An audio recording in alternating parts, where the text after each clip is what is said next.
Today is the day I get banned on this app, and it's not even gonna be my fault. It really isn't.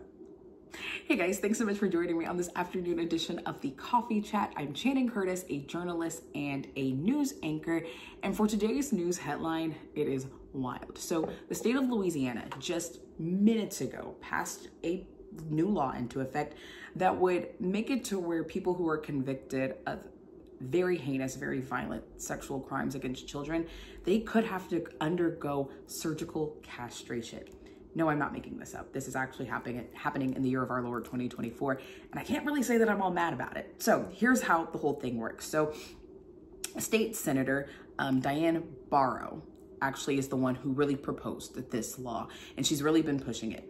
So what would happen is these would be for instances of, well, incest, rape for children under 13 and under. The law will go into effect on August 1st, and this does not just impact men. Women could also have to undergo this same procedure as well. Now, this would not be retroactively given to anyone who's currently serving time or has been found guilty of these types of crimes. Again, it would only happen to people who, moving forward after August 1st, are found guilty of these crimes.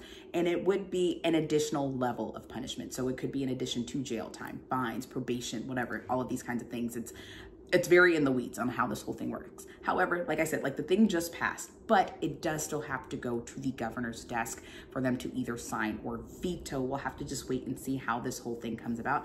But it's a really interesting move. So several states have actual chemical castration as a punishment for people who are convicted of sex crimes.